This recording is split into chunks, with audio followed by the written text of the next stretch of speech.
जो संसद और विधानसभाओं के अंदर सांसद के रूप में, विधायक के तौर पर और मंत्री के तौर पर एससी एसटी ओबीसी का प्रतिनिधित्व करते हैं, इस बैकवर्ड क्लास का प्रतिनिधित्व करते हैं, लेकिन संसद में जाकर गूंगे बहरे बनकर बैठ जाते हैं, विधानसभाओं में जाकर गूंगे बहरे बनकर बैठ जाते हैं।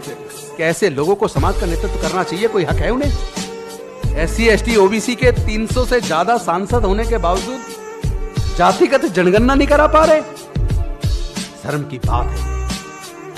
जो लोग समाज की लड़ाई को ना लड़ सके उन्हें नेतागिरी छोड़ देनी चाहिए। एससी एसटी ओबीसी तीनों को मिलाकर बैकवर्ड क्लासेस बनता है। एससी भी बैकवर्ड क्लास में आता है, एसटी भी बैकवर्ड क्लास में आता है और ओबीसी भी बैकवर्ड क्लास में आता है। और तीनों एकजुट होंगे तो ताकत बनेगी। और जब ताकत बन जाएगी और हमारे लोग जागरूक हो जाएंगे, फिर किसी की हिम्मत नहीं है जो हमारे लोगों से उनके अधिकार को छीन ले।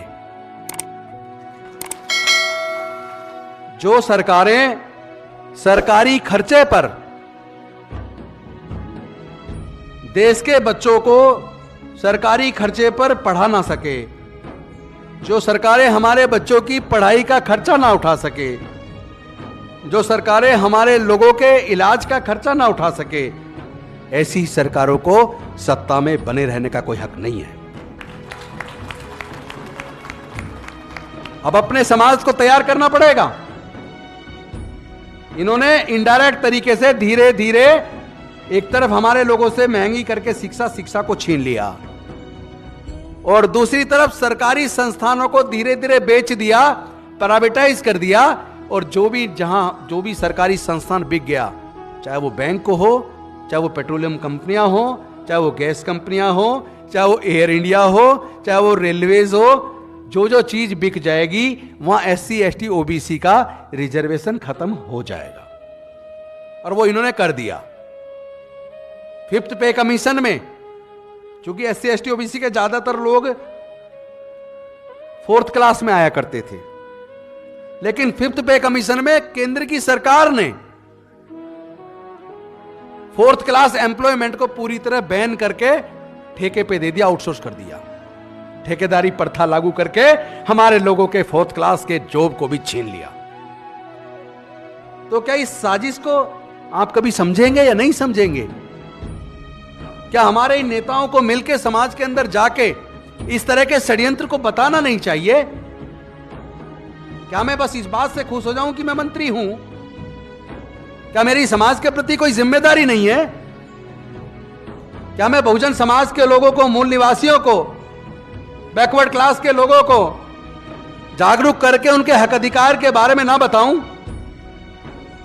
क्या उनके हक अधिकार की लड़ाई को हम सारे नेताओं को मिलकर नहीं लड़ना चाहिए?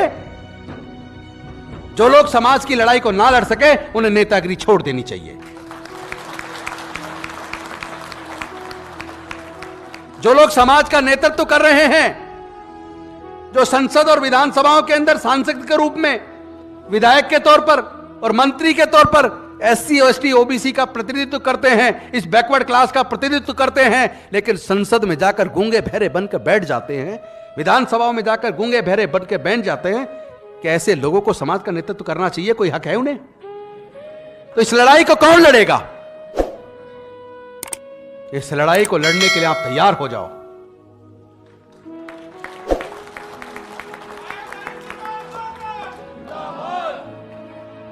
इसके लिए आप अपने आप को तैयार करो।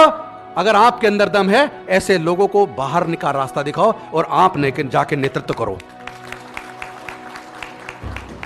एससी एसटी ओबीसी के 300 से ज्यादा सांसद होने के बावजूद जातिगत जनगणना नहीं करा पा रहे।